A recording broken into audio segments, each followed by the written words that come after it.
আসসালামু আলাইকুম। আমি ল্যান্ডমাস্টার মোহাম্মদ মনিরুল হাসান। আপনাদের সবাইকে আমন্ত্রণ জানাচ্ছি আমার শিক্ষামূলক আলোচনা অনুষ্ঠানে। আজকে আমার আলোচনার বিষয়বস্তু হলো মুসলিম সম্পত্তির উত্তরাধিকার। তো বন্ধুরা, মুসলিম ফারায়েজ অনুযায়ী একজন মৃত ব্যক্তির সম্পত্তি বণ্টিত হয়। তো এই সম্পত্তির উত্তরাধিকার আ আমরা ৩ ভাগে ভাগ করতে পারি। তো আ উত্তরাধিকার সম্পর্কে আ আ আলোচনা করতে গেলে আসলে অনেক সময়ের প্রয়োজন হয়। তো আমি আ যেসব উত্তরাধিকার, যে ৬ জন উত্তরাধিকার কোনো সময় বঞ্চিত হয় না এবং সবসময় সম্পত্তি পায়, সেই ৬ জনের সম্পত্তির বন্টন নিয়ে আজকে আলোচনা করব। তো চলুন বন্ধুরা, কথা না বাড়িয়ে আমার মূল আলোচনা শুরু করা যাক।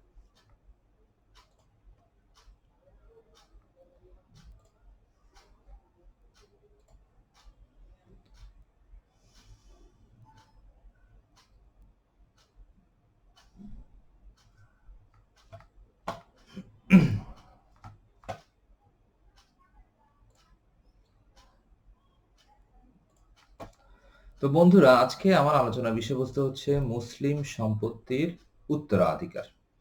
তো বন্ধুরা, আমার আ YouTube চ্যানেল আছে, আমার Facebook গ্রুপ আছে। আমার ২ টো YouTube চ্যানেল এবং Facebook গ্রুপ দুটোর নামই হচ্ছে ল্যান্ডমাস্টার অফ বাংলাদেশ। আমার Facebook পেজও আছে। আপনি ল্যান্ডমাস্টার অফ বাংলাদেশ দিয়ে সার্চ দিলে আমার Facebook পেজ পাবেন, গ্রুপ পাবেন এবং YouTube চ্যানেলটিও পাবেন। তো বন্ধুরা, সবাইকে আমি আ আমন্ত্রণ জানাবো আমার গ্রুপে জয়েন করার জন্য। আপনারা আমার গ্রুপে জয়েন করুন। আমি ভূমি সংক্রান্ত ভূমি আইন বিষয়ে বিভিন্ন ধরনের আপডেট আপনাদেরকে এই গ্রুপের মাধ্যমে জানাতে পারবো। আপনারা সবসময় ইনফর্ম থাকবেন। আর আমার নতুন ভিডিওগুলি YouTube এ আপলোড করা থাকবে। আপনারা বেশি করে শেয়ার করবেন। আমি চাচ্ছি আমার যারা Facebook ফ্রেন্ড আছে এবং আমার যারা গ্রুপ মেম্বার আছে তারা সবাইকে আমার রিকোয়েস্ট থাকবে যে এই ভিডিওগুলো আপনারা বেশি করে শেয়ার করবেন। কারণ আ ভূমি আইন সম্পর্কে আমাদের ১৭ কোটি বাঙালির মাঝে প্রায় ৯৯ ভাগ মানুষই এই সম্বন্ধে অজ্ঞ। তো অ এই সম্পর্কে ভূমি আইন সম্পর্কে আসলে কোনো ভালো প্রাতিষ্ঠানিক শিক্ষা এখনো গড়ে ওঠেনি। যদিও এই শিক্ষা আমাদের প্রাথমিক শিক্ষা ব্যবস্থায় এটা অন্তর্ভুক্ত করা উচিত ছিল। কিন্তু আমরা আমাদের অত্যন্ত অ বা দুর্ভাগা যে আসলে ভূমি আইন সম্পর্ক বিষয়গুলো শুধুমাত্র যারা আইন বিষয়ে পড়ালেখা করে তারাই শুধু জানে। বাকিদের জানানো আসলে সম্ভব না। তো সবাইকে আমি আসলে ভূমি আইন সম্পর্কে জানানোর জন্যই আমার এই উদ্যোগ। তো আপনাদের সবার প্রতি রিকোয়েস্ট থাকবে আপনারা বেশি করে শেয়ার করবেন। আমার YouTube চ্যানেল সাবস্ক্রাইব করবেন, Facebook এ জয়েন করবেন। আর আমার ভিডিওগুলো বেশি করে শেয়ার করবেন। যাতে আমি সবার মাঝে ছড়িয়ে যেতে পারি এবং সবাইকে আমি এই ভূমি আইন সম্পর্কে যে শিক্ষা সবার মাঝে আমি ছড়িয়ে দিতে পারি। আপনাদের মাধ্যমে আমি ছড়িয়ে দিতে চাই। তো বন্ধুরা, চলুন আলোচনা শুরু করা যাক। আজকে আলোচনার বিষয়বস্তু হচ্ছে মুসলিম সম্পত্তির উত্তরাধিকার। মুসলিম সম্পত্তির উত্তরাধিকারদের মূলত ৩ ভাগে ভাগ করা যায়। ১ম ভাগে আমরা বলি জাবিল ফুরুজ, বা এর অর্থ হচ্ছে নির্দিষ্ট অংশীদার। এই নির্দিষ্ট অংশীদার ১২ জন। বা পবিত্র কোরআন শরীফের সূরা নিসাতে এই ১২ জনের উল্লেখ দেওয়া আছে। তো আমি আ বক্তব্য দীর্ঘায়িত না করার জন্য আমি আপাতত উল্লেখ করছি না। আপনারা জেনে নিবেন। তারপরে ২য় ও ক্যাটেগরি হচ্ছে আসাবা, যাদেরকে বলা হয় অবশেষভোগী। এরপরে ৩য় ক্যাটেগরিতে যারা উত্তরাধিকার তাদেরকে বলা হয় জাবিল আরহাম বা দূরবর্তী আত্মীয়। তো বন্ধুরা, মুসলিম উত্তরাধিকার সম্পর্কে ডিটেইল যদি আপনারা জানতে চান, তাহলে আপনারা বা গুগলের প্লে স্টোরে গিয়ে উত্তরাধিকার একটা অ্যাপ আছে। যেটা বর্তমান আ বা বর্তমান সরকার ভূমি মন্ত্রণালয়ের ওয়েবসাইটেও এটা আপলোড করা আছে। প্লে স্টোরে দেওয়া আছে। তো তো মুসলিম উত্তরাধিকার সম্পর্কে ডিটেইল জানতে হলে আপনি ওই অ্যাপটি আপনার মোবাইলে নামিয়ে নিতে পারেন এবং উত্তরাধিকার ক্যালকুলেশন করার জন্য আপনি ওই অ্যাপটি ব্যবহার করতে পারেন। তো সুতরাং আমি এই বিষয়ে বিস্তারিত আমি আলোচনায় যাচ্ছি না। আপনারা বিস্তারিত জানতে হলে ওই অ্যাপটির মাধ্যমে জানতে পারবেন।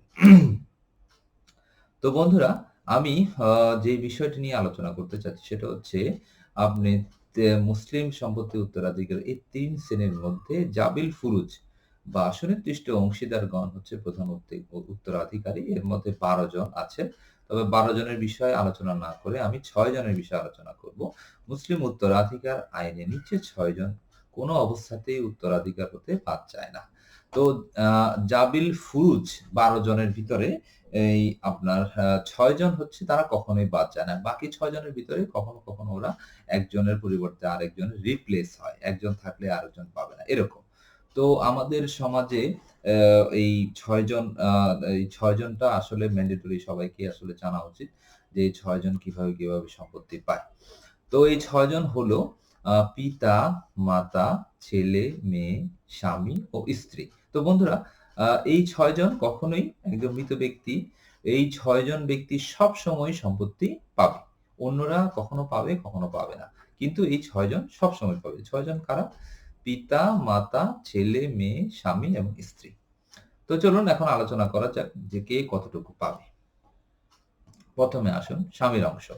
স্বামী ২ ভাবে মৃত স্ত্রীর সম্পত্তি পেয়ে থাকে।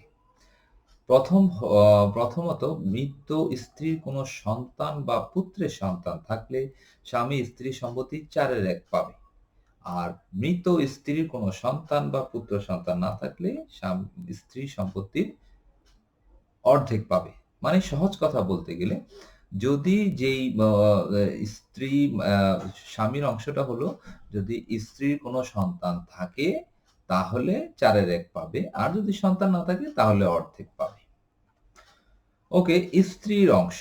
স্ত্রী হচ্ছে একইভাবে স্বামী যেরকম ২ ভাবে সম্পত্তি পাবে, স্ত্রীও সে ২ ভাবে সম্পত্তি পাবে। সন্তান থাকলে একভাবে পাবে, সন্তান না থাকলে আরেকভাবে পাবে। যেমন স্ত্রী ২ ভাবে তার মৃত স্বামীর সম্পত্তি পেয়ে থাকে। যথা মৃত স্বামীর কোনো সন্তান বা তার পুত্রের সন্তান থাকলে স্ত্রী স্বামীর সম্পত্তির ৮-এর অংশ পাবে।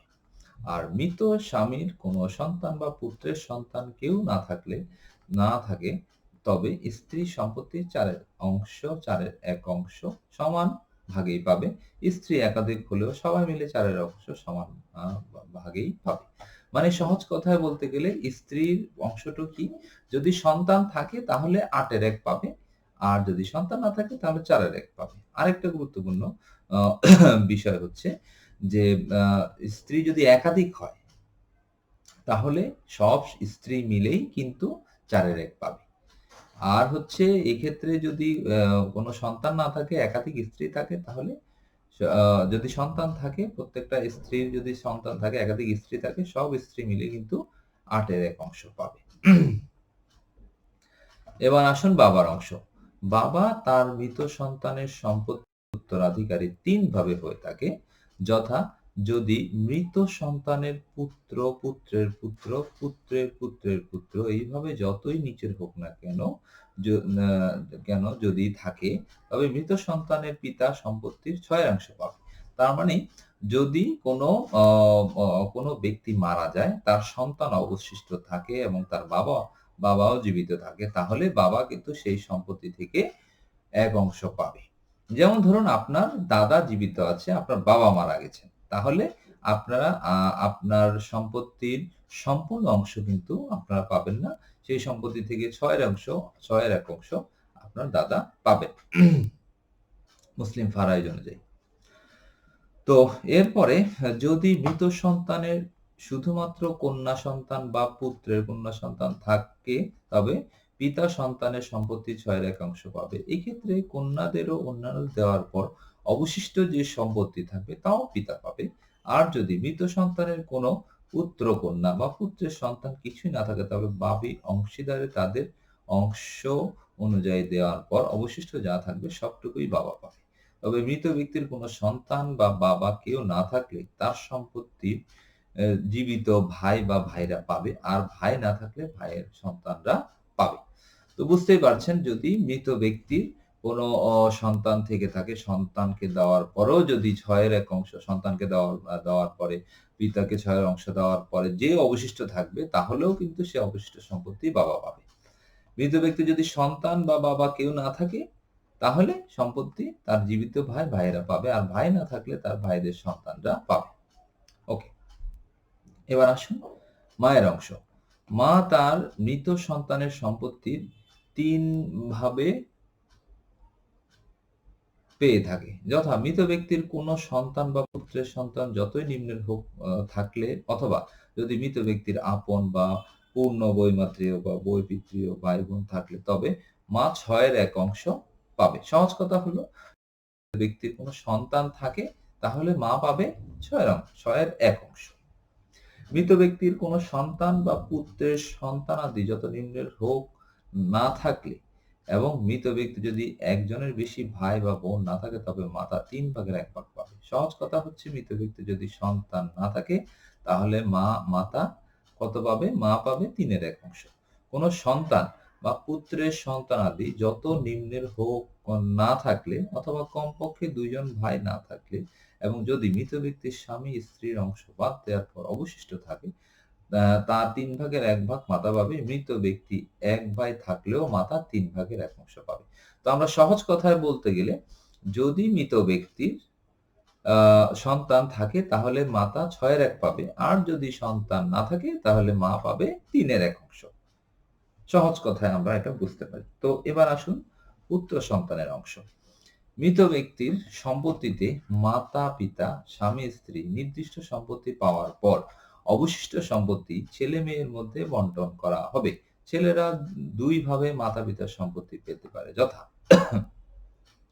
যে ক্ষেত্রে মৃত ব্যক্তির ছেলে ও মেয়ে রয়েছে, সেই ক্ষেত্রে ছেলে বা ছেলেরা মেয়ে বা মেয়েদের চেয়ে দ্বিগুণ পাবে। মানে হচ্ছে, ১ম শর্ত হচ্ছে সবাইকে দেওয়ার পরে, মানে সুনির্দিষ্ট অংশীদারকে দেওয়ার পরে ছেলে-মেয়ের যতটুকু থাকবে, এই ছেলে-মেয়ে মধ্যে এটা বন্টন করা হবে, এবং এক্ষেত্রে ছেলেরা মেয়েদের থেকে দ্বিগুণ পাবে। তবে মেয়ে যদি না থাকে, অংশীদারদের অংশ দেওয়ার পর অবশিষ্ট অংশ হিসাবে বাকি সম্পত্তি ছেলে বা ছেলেরাই পাবে। সবাইকে দেওয়ার পরে মেয়ে যদি নাও থাকে, তাহলে ছেলেরা বাকি সম্পত্তি পাবে। এবার কন্যা সন্তানের অংশ। কন্যা কন্যার সা ক কন্যারা ৩ ভাবে মাতা-পিতার সম্পত্তি পেতে পারে। যথা, একমাত্র যদি কন্যা হয়, তিনি রেখে যাওয়া সম্পত্তি ২ ভাগ, ৩ ভাগের ২ ভাগ পাবে। যদি একমাত্র কন্যা থাকে, যদি মৃত ব্যক্তির যদি একটাই মাত্র কন্যা থাকে, তাহলে ও পাবে ৩ এর ২ অংশ। যদি একাধিক মেয়ে থাকে, কোনো ছেলে যদি না থাকে, তাহলে কি হবে? সমান ভাগে ৩ ভাগের ২ ভাগ পাবে। মানে সব মেয়ে, যদি একাধিক মেয়ে, ধরেন ৫ টি মেয়ে থাকলো, ৪ টি মেয়ে থাকলো, সবাই বাবার সম্পত্তির ৩ এর ২ অংশ পাবে। যদি পুত্র থাকে, তবে পুত্র ও কন্যা সম্পত্তির অনুপাত হবে 2:1। তার মানে সহজ কথা আমরা যদি বলি, কন্যা সন্তান ৩ ভাবে পাবে। এটাও যদি একমাত্র কন্যা সন্তান হয়, তাহলে ৩ এর ২ পাবে। যদি একাধিক কন্যা সন্তান থাকে, তাহলে কি হবে? ৩ এর ২ ভাগ পাবে। আর যদি পুত্র থাকে, পুত্র কন্যা মিলে 2:1 পাবে। এবার উত্তরাধিকার সম্পর্কে আরো কিছু তথ্য আপনাদের জানার প্রয়োজন। একটা হচ্ছে, মুসলিম উত্তরাধিকার আইনে কোনো সন্তানকে ত্যায্য বলে ধরা হয় না। ফলে সম্পত্তি থেকে কোনো অবস্থাতেই বঞ্চিত করা যায় না। আমাদের সমাজে প্রচলিত আছে, কোনো পিতা বৃদ্ধ বয়সে যদি ছেলে সন্তান যদি কথা না শুনে, তাহলে ত্যায্য পুত্র করে। আসলে ত্যায্য পুত্র একটা সামাজিক একটা শব্দ। এটা কোনো আইনগত কোনো ভিত্তি নেই। মুসলিম আইনে ত্যায্য বলতে কোনো বিষয় নেই। তো আপনার বাবা যদি আপনাকে ত্যায্য করে ঘোষণা করে থাকে, তাও কিন্তু আপনি আপনার সম্পত্তি, আপনার পৈতৃক সম্পত্তি আপনি পাবেন। এখানে আপনার দুশ্চিন্তা করার কিছু নাই। তো সুতরাং ত্যায্য বললেই ত্যায্য হয়ে যায় না। ত্যায্য পুত্র বলে কোনো শব্দ, আইনগত স্বীকৃতি নাই। তারপরে সৎ ছেলে-মেয়ে, সৎ বাবা, সৎ ছেলে-মেয়ে, সৎ বাবা বা সৎ মায়ের সম্পত্তি পায় না। কেউ কাউকে হত্যা করলে হত্যাকারী তার সম্পত্তির উত্তরাধিকারী হয় না। জীবিত থাকা অবস্থায় স্বামী স্ত্রীর মধ্যে বিবাহ বিচ্ছেদ হলে কেউ কারো সম্পত্তি পাবে না। বিবাহ বিচ্ছেদ হলে স্বামী স্ত্রীর মধ্যে যদি বিবাহ বিচ্ছেদ হয়ে যায় তাহলে কোনো সম্পত্তি পাবে না। যার সন্তান তার মা ও মায়ের আত্মীয়দের থেকে সম্পত্তি সাধারণ নিয়ম অনুযায়ী পাবে। মুসলিম হানাফি আইন অনুসারে মৃত ব্যক্তির কোনো উত্তরাধিকার না থাকলে এবং তিনি কোনো জীবিতকালে কাউকে না দেওয়ার কোনো ব্যবস্থা করে না গেলে সরকার তার সম্পত্তির ওয়ারিশ হবে। তো বন্ধুরা এই ছিল আজকে আমার আয়োজন। তো আমার সাথে আপনারা যোগাযোগ করতে পারেন। আমার মোবাইল নাম্বার 01813653200। আমার ইমেইল হচ্ছে landmaster.m.hasan@gmail.com। আমার ফেসবুক পেজ হচ্ছে www.facebook.com/landmaster BD। ফেসবুক গ্রুপ হচ্ছে ল্যান্ডমাস্টার অফ বাংলাদেশ। আমার ইউটিউব চ্যানেল হচ্ছে ল্যান্ডমাস্টার অফ বাংলাদেশ। তো বন্ধুরা এই ছিল আমার আজকের আলোচনার বিষয়বস্তু। তো বন্ধুরা আপনারা যদি উত্তরাধিকার সম্পর্কে আরো বিস্তারিত জানতে চান তাহলে এবং আপনার উত্তরাধিকার যদি হিসাব করতে চান, অনেকে আমাকে রিকোয়েস্ট করেছে অঙ্ক করে দেখানোর জন্য কিভাবে কোন শর্ত কি থাকলে আপনার কিভাবে সম্পত্তি বণ্টিত হবে। তো এটা নিয়ে আপনার দুশ্চিন্তার কোনো কিছু নাই।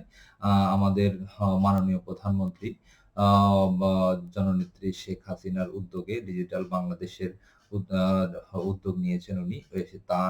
তার হাত ধরেই আ উনি আমাদের সবার জন্য একটি উপহার দিয়েছেন। সেটা হচ্ছে উত্তরাধিকার অ্যাপ। ভূমি মন্ত্রণালয়ে গিয়েও আপনি সেই অ্যাপটি পেতে পারেন এবং Google Play Store এ গিয়েও উত্তরাধিকার অ্যাপটি আপনি পেতে পারেন। উত্তরাধিকার অ্যাপ দিয়ে আপনারা উত্তরাধিকার সম্পর্কে বিস্তারিত জানতে পারবেন এবং আপনার সম্পত্তি বন্টন করার জন্য খুব সহজেই আপনার একজন মৃত ব্যক্তির যতটুকু সম্পত্তি আছে সেটা আপনি ওই অ্যাপসে দিবেন এবং কে জীবিত আছে ওটা ক্লিক করে দিবেন। তাহলে খুব সহজেই সব বন্টন হয়ে যাবে। তো সেজন্য মাননীয় প্রধানমন্ত্রী জননেত্রী শেখ হাসিনাকে আমি আন্তরিকভাবে ধন্যবাদ জানাই যে এই কঠিন কাজটি উনি সহজ করে দিয়েছেন আপনাদের সবার জন্য। তো আপনাদের সবাইকে আমি বলব যে উত্তরাধিকার সম্পর্কে যদি কিছু জানার থাকে এবং সম্পত্তি বন্টন করার প্রয়োজন থাকে আপনারা উত্তরাধিকার অ্যাপটি নামিয়ে ব্যবহার করুন। অত্যন্ত চমৎকার এই অ্যাপ। তো সবাইকে আ আ আবারও শুভেচ্ছা জানাচ্ছি। ভূমি আ ভূমি সংক্রান্ত যেকোনো বিষয়, যেকোনো সমস্যা, যেকোনো আইনগত জটিলতা নিয়ে আমার সাথে আপনারা যোগাযোগ করতে পারেন। আর আমি উদ্যোগ নিয়েছি বাংলাদেশের যেকোনো প্রান্ত থেকে আপনারা যাতে আ ভূমি আইন সংক্রান্ত সকল সেবা যেমন ধরেন আইনগত মতামত, টাইটেল টেস্ট, তারপর দলিল লিখন এবং মামলা মোকদ্দমা জাতীয় যত ধরনের সমস্যা আপনারা আমার সাথে শেয়ার করতে পারেন। আমি একা নই। আমার সাথে একটা প্যানেল অফ লয়ার আছে। আমার বিজ্ঞ আইনজীবী একটা প্যানেল আছে। তো এটা দিয়ে বাংলাদেশের যেকোনো প্রান্ত থেকে আপনি যেকোনো সমস্যার সমাধান করতে পারবেন। তো উম উম সা সবার সুস্বাস্থ্য এবং সবার উত্তরোত্তর সাফল্য কামনা করছি। সবাই ভালো থাকবেন, সুস্থ থাকবেন। আল্লাহ হাফেজ।